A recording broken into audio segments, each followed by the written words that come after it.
This is my world. Let's make it count. I must practice tolerance.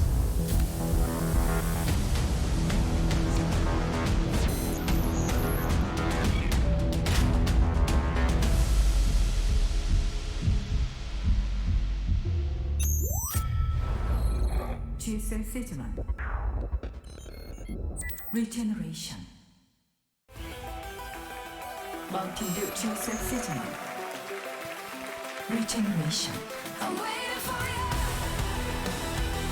What's up? We're back here at the GSL Code S. Only, what, like 12 hours ago do we wrap up Group A. And now we're into, not Group B, what is it, Group D we're in? We've had to move the groups around. Group D. And this group is going to kick a lot of ass. I'm very excited. Well, it is the group of death, as Group D want to be. As Sesame Street would have us know, D is for death today. You know that it is actually almost always Group D. That's the group of death. What's the deal with that? Well, I think it actually has to do with the seeding order and actually that's a good how point. they have to pick, Yeah. right? So they get actually some very late picks where it's like you already just get stronger players. So probably that. I don't know. Or because it starts with the letter D. Yeah, Look at Elmo over here, and he says differently. Well. So last night was a lot of fun. We had an incredibly late broadcast. We went past midnight. The show ended at 12:15. We had to scramble home in taxis, crash, go to bed, and then come back here for our normal scheduled broadcast time of 1 p.m. By the way, the studio already pretty filled up here. Oh, yeah.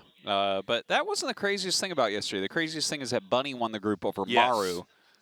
Who ended up getting out but had a very close series with Impact at the end as well. So Maru not looking unbeatable as of this moment. These other players looking very, very strong as well. Also, I mean, the biggest moment, I think, in Bunny's career, at least one of them, the fact that he actually managed to take on the three-time I think it's the biggest, GSL. Yeah, I think so, right? The three-time GSL Code S champion. He won every Code S. Bunny managed to win. That was really exciting. We're going to go to a quick highlight video, and then we're going to be hopping into this game. 생각하고 계세요? 일단 제가 프로토스를 뽑기엔 제 프로토스는 약하고 또 저그를 뽑기에는 저그 선수들이 너무 탑급 선수들이라 테란 중에서 한 명을 뽑을 생각을 하고 있어요. 태양이 형은 안 뽑아줬으면 좋겠고 개인적으로 신영이 형이랑 태양이 형 하는 게 너무 재밌어가지고 둘이 했으면 좋겠네요. 네, 그래서 여기서 정말 완전 이신영 강추. 네, 태양이가 안 뽑아줬으면 좋겠네요. 네, 그러면은 만약에 이신영 선수가 전태양이다. 그럼 테란 중에 누구 뽑겠어요? 저는 토끼 뽑겠습니다. 아, 토끼. 그러니까 교류가 많이 없는 선수를 뽑을 생각이에요. 고병재 선수가 고병재랑 잘 안 친하죠? 저는 뽑으셔도 될 것 같아요. 진짜 알아요? 진짜요? 와, 대박! 와, 이거는 진짜 조지명씨군요. 아무래도 제가 고병재 선수한테 많이 졌었고 또 아픈 기억이 많이 있어가지고 이번에는 꼭 복수를 한번 해보고 싶어서 뽑았습니다. 와, 차라리 이게 나은 것 같아요. 와, 어떤 부분에서? 그 다음으로 넘어가면 영우가 거의 뽑을 테고 김도우 선수랑 하는 것도 까다롭고 그냥 고병재 선수 이 D조는요 죽음의 조 때 가능성이 굉장히 높거든요. 네, 그렇죠. 네. 일단 저희 조 오고 싶어하는 사람이 있는지가 궁금해서 좀 지원 좀 받아봤으면 좋겠어요. 지원자 한번 받겠습니다. 그룹 D. D조도 제가 제일 싫어하는 스타일 테란이 2명 있어서 별로 끌리지는 않네요. 아, 끌리진 않아요? 저도 태태전은 너무 싫어가지고. 이거 저 고병재 선수도 지금 뽑히기 전에 선수들과 같은 생각일 것 같아요. 뽑을 선수가 안 보이기는 해요. 네. 다 잘하니까. 그러니까요. 그래도 제 생각에 마지막에 남는 선수가 이신영 선수일 것 같거든요. 네. 테란을 뽑으면 4테란조가 되면 너무 팍팍하니까 저그 한 명 뽑고 싶어요. 저그 어윤수를. 어윤수 남고 이병렬 둘 남아있거든요. 어윤수 마이크 잡아주시고 빨리 지금 들어갈 수 있습니다. 네, 괜찮을 것 같아요. 와, 그럼 그룹 D는 고병재 선수에게 좀 어필 한번 해주세요. 좀 뽑아달라, 들어가고 싶다. 아니 뭐 근데 어필할 정도는 아니라서. 그 정도까지 아니에요. 자, 진짜 가나요? 진짜? 와, 대박. 와, 진짜 고병재 선수 스트레이트예요. 뭐 조가 다들 쟁쟁해서 이 정도면은 나쁘지 않다고 생각하고 또 뭐 복수해야 할 상대이기 때문에 네. 뭐 좋습니다. 이제 선수 2명 남았거든요. 네. 하나는 저그, 하나는 프로토스예요. 누가 네네. 나을까요? 네, 프로토스가 낫죠. 프로토스가 좀 나아요? 네. 근데 도발해봤자 신영이 형 저 무서워가지고 안 뽑을 것 같아서 도발해봤자 도발을 하는 너무 쫄아 있어가지고 열판하면 몇 판 이길 것 같아요, 내가.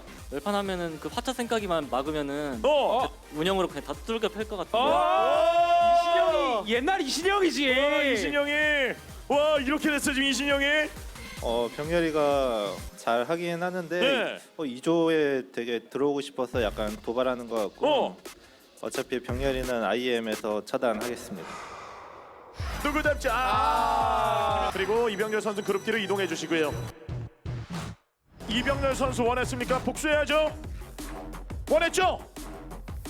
기다렸죠? 근데 병렬이 잘해가지고 네. 좀 걱정이 좀 되긴 하네요. 네. 16강은 결승이 아니기 때문에 제가 좀 더 승산이 있지 않을까. 이거 저도 16강에서 진 적이 거의 없거든요. 네. 8강이 아니기 때문에 저도 자신 그러네요. 있습니다. 생각해보니까 두 선수 모두 징크스가 16강에서는 안 지는 선수들이에요. 그렇죠. 결승 전에 어윤수와 8강 전에 이병렬. 오히려 다른 두 테란이 잠깐만 이거 징크스 때리면 우리가 떨어지는 건데? 네. 이제 깜짝 놀랐죠? 네. 자 이렇게 해서 지금 최종 선택 그룹 D까지 지금 마무리가 지금 되어 있는 상황입니다.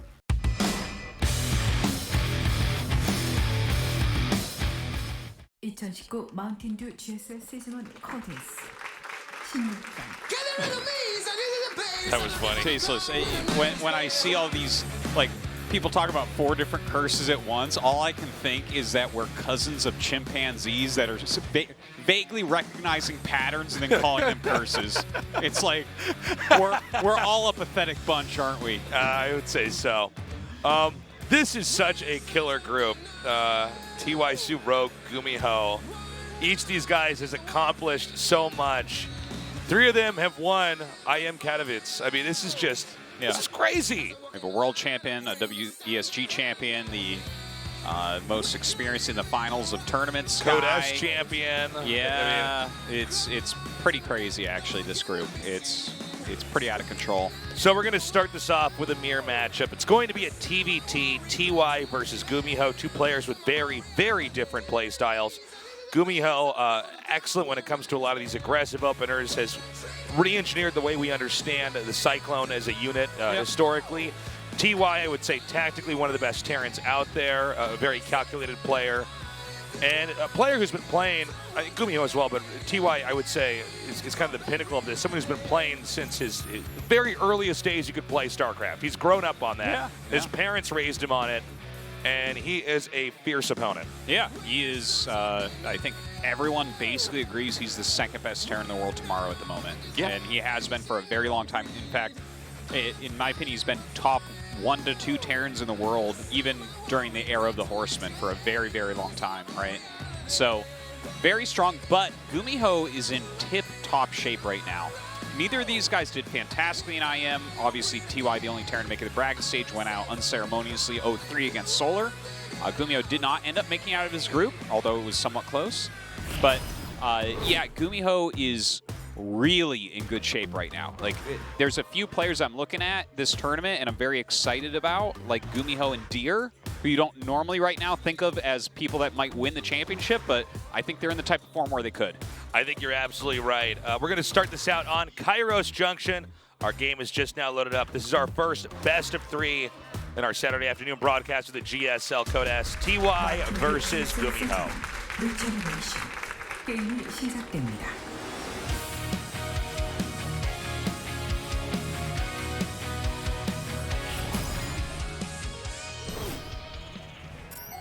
카이로스 정션 게임 준비 완료. I 플라이스 always think of this stupid map as Kairos Sagwadi. Like, it's just, it's like intersection in Korean in my head. Anyways, every time I see it, that's what I call it in my head. It's like how I call the sentries, like map ultra robots or whatever, Yeah. force fielders, you know. You Like call me tassels in your head when you read my name. Well, I call you that in real life as well. Anyways, so TVT. These two playing against each other, I think it's a very good match. GuMiho is quite fearsome TVT. In my opinion, TY is certainly the best TVT in the world. That doesn't mean that he is a great favorite over everyone, but I think overall he's a bit stronger than everybody. Yeah, I would agree with that. I think that's partially because TY plays a very good. Oh, I like this sign. Yes. Respect to our music director, BK. We actually and do have. did nothing wrong. I agree with both these things completely. He's trying to lead the human race in a good way, but yeah, BK is the greatest music director in esports. Yeah, he's been our music director even way back when a lot of us here were working in StarCraft 1 back at GuMTV. And look, I like the 3 songs that IM has been playing for the last 15 years as much as anybody. I know they won't back down from a fight, but we got better music here. Yeah, man. No, BK is a treasure, though, here. We have different laws in Germany. Yes, I know. I realize. Okay.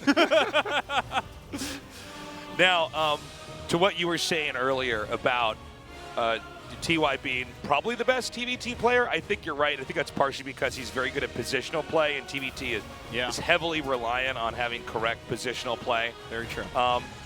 Now, GuMiho is somebody who's much more fluid with how he plays TVT. He likes to engage early. We're already seeing the difference in play styles here. Well, Reaper back at home for TY, playing conservatively. GuMiho coming out with the Reaper, trying to poke out, get some intel, put some pressure on. Well, GuMiho getting a much faster command center here, obviously.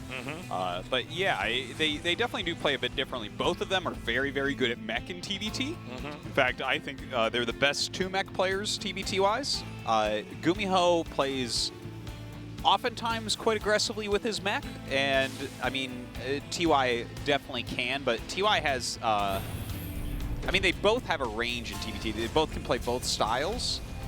But there's like a distinct way that they both play. Like GuMiho's more likely to move around with his entire army, and TY is more likely to play in a defensive stance and send out smaller harassment groups. Right, right. The first Cyclone's out. Now, we saw a little subtle thing that TY did. It was on camera just a second ago, but he burrowed the Widowmine and he parked the Hellion on top of it. Now, will that become a factor early on? Maybe. Sometimes GuMiho likes to come out and put a little bit of pressure on. He did expand a little bit more quickly, but that doesn't mean it would necessarily stop someone like GuMiho from maybe poking out with a Cyclone or something like that, trying to do a little bit of damage. We'll see if he unbros that immediately. And so, yeah, we'll have to wait and see. Meanwhile, TY is now getting the first Raven. And we've seen this as an overall theme in especially recent Terran vs. Terran is you bank Raven energy early on. Yeah. I know in some of the older games we've seen of StarCraft, and I'll even occasionally end up saying it because it's almost out of habit, is that they'll come forward and try to chuck the auto turret down and kill workers. But now it seems much more important to bank up and disable tanks specifically, and sometimes other units as well, when you're trying to fight in more of the mid-game area. Interference matrix is incredibly important just because TVT historically for the past 20 years has been so much about the siege tank and its vast offensive power in siege mode. But with interference matrix, you kind of bypass that for a certain amount of time, and it shoots really quickly. You can have several of them out at once, like instantaneously, and get a good engage. So it is certainly a very important aspect to this matchup early on. So we've got those air units actually being parked over in the far left. It's in between the main. We sort of had it on camera earlier. Those are being put over there because the odds of a scan catching that are very unlikely. And of course, GuMiho doing something quite similar. He's getting Ravens of his own to do a little bit of scouting with that Reaper. And you can see all air units for TY are being sent over to this corner. Yeah, indeed. He does not want him to see exactly what he's got there. Now, that scan is very nice. It shows the third command. Let's also realize that TY already is going reactored Vikings. This is something he really likes as well. That air control is so important in these small technical battles as well as into the late game. So TY taking that air control, taking the tech advantage, GuMiho working on his economy instead. So now, it's up to TY to push across this map and get some damage done. Oh, okay, this attack is actually pretty technical. He does manage to come forward. and take out that mine. Now, yeah, having that spotter air vision is very important. Okay, we have Widowmites coming down here. Auto turrets being chucked down here for GuMiho instead of actually them being disabled, or excuse me, disabling tanks now. Yeah. But these auto turrets have a short half-life. They obviously are gone now, and this should give TY a possible opportunity to try to come in here and do some damage. And we see the tanks now backing up, identifying that the Ravens may be able to disable them right now. This execution is just brilliant right now. Good. Man, that is a gigantic interference matrix right there, really buying him a lot of time here. Still, the air dominance is in TY's favor. Yep, all 4 Vikings remain, giving him a lot more firepower in the air. Again, you know, tanks can shoot farther than they can see, so having air units over here to cover is going to be pretty handy. The Banshee coming in now. SCVs are being pulled. GuMiho has to stop this attack right now. Look at that. Those auto turrets coming down as the SCVs come out. Great usage of that energy at that point. Landing the Vikings as well. Look at this. GuMiho is super wrecked. My God. TY executed this so perfectly here. Now, there's no anti-air, and this is suddenly where the Banshee is actually the killer unit. Already 31 SCVs have been eliminated, and with a high number of Vikings here, it's just hard to have enough Vikings to ever win the fight, even as they come out in pairs. You know what's funny is after GG, after all that, like that was pretty much a 2-base all-in from TY. It was a very technical all-in, a lot of high-end units that he was utilizing. But even after he killed the 28 SCVs, their SCV counts were even, right? With no counter damage being done. That's a good point. So he definitely needed that to work out like that, and it was beautifully done. What a nicely executed attack there. He was very calm. He didn't throw out interference matrices too quickly. He just pulled back his Raven when that got disabled. And then the thing is, those auto turrets kind of saved him when the SCVs came out as well. Like, that was just perfectly done by TY. So, one important thing to note is the fact that he hit that correctly. It was a Raven, then a Banshee, then 2 Vikings coming out reactored. And when the push starts, he has 4 Vikings. So he's going to win the fight. It's harder for GuMiho to try to deal with the Raven, or GuMiho to utilize his Raven when you have that many Vikings firing. GuMiho elected to disable TY's Raven, and that was a pipe dream because obviously that's going to wear off, and suddenly the Vikings have shot everything down. You're able to then pounce in there and get ready. But despite all of that great air unit strategy, Artosis, we're going to go to Port Alexander. Oh, get your boats ready. That's right. This is stupid. All right. Port Alexander is loading up now. This is game number 2, TY versus GuMiho. Right now, TY with a 1-0 lead. 마운틴듀 GSL 시즌 1 리제너레이션 게임이 시작됩니다.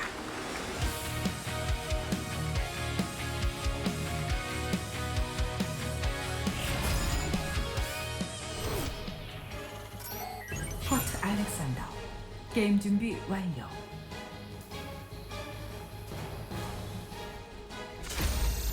스플라이스 TY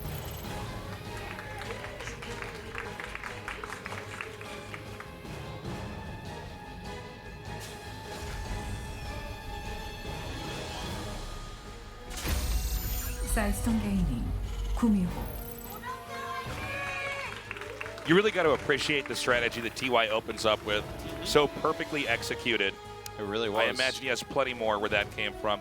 GuMiho seemed to be much more invested in just a longer game overall. Yeah, he generally does. Whether he's going mech or bio, a lot of the times we'll see him try to get those expansions up relatively quickly.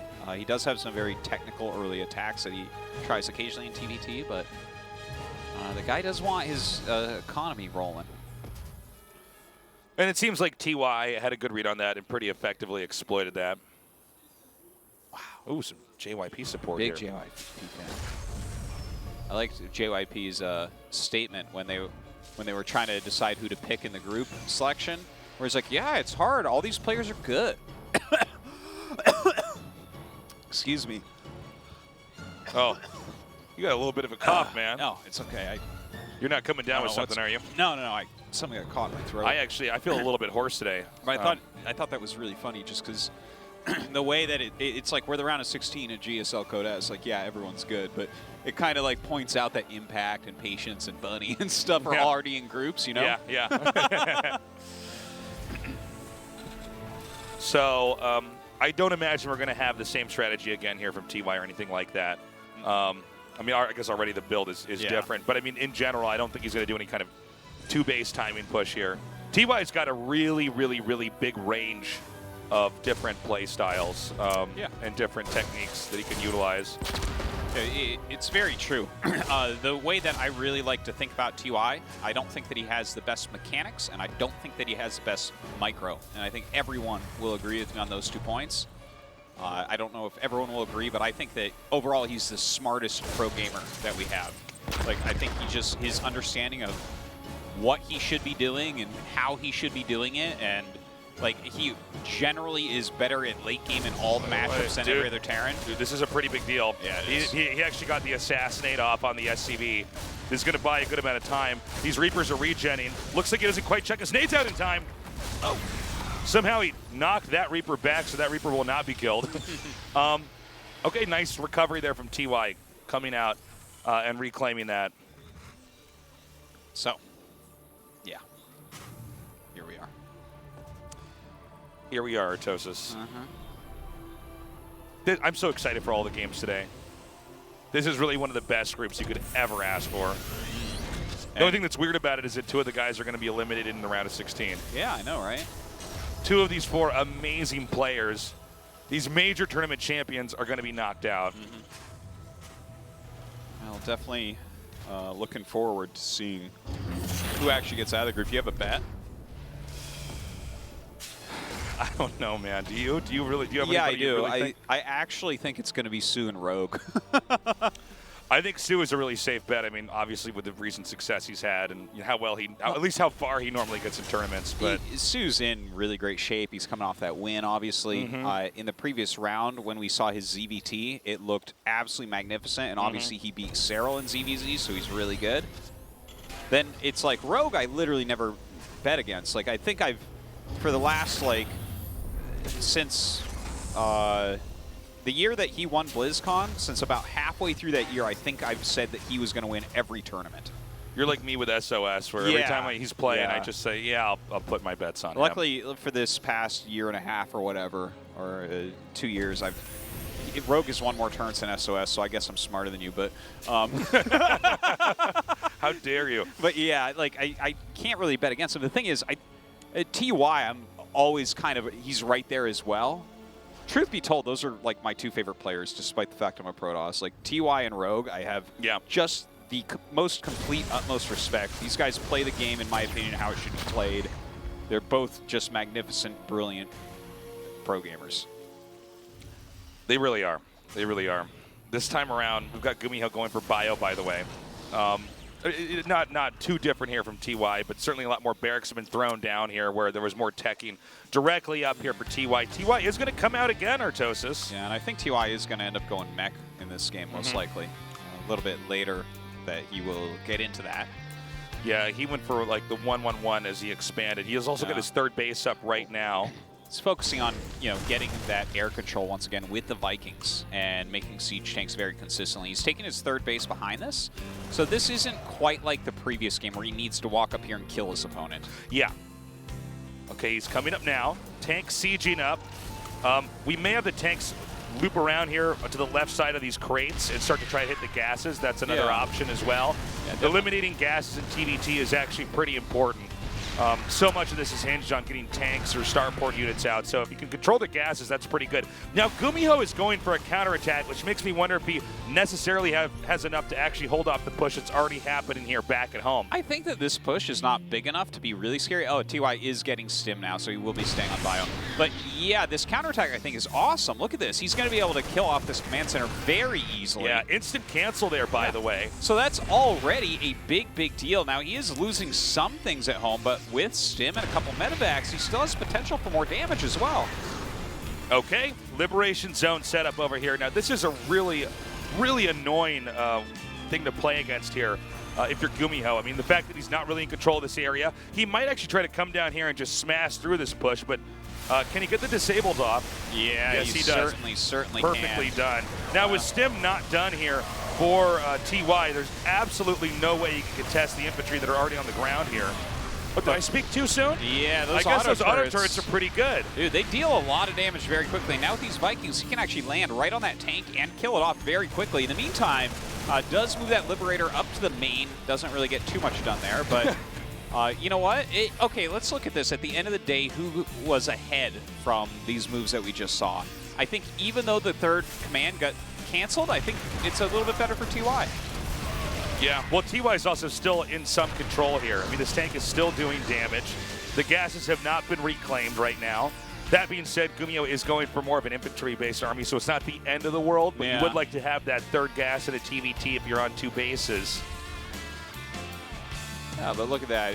Overall, it looks like slight advantage going to TY as far as that unit's loss tab.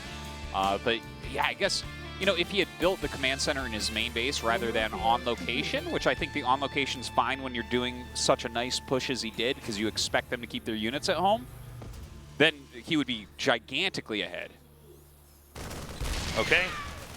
TY is pushing out now. We still need to wait for him to actually reclaim a third base here. He's going to set up a sensor tower.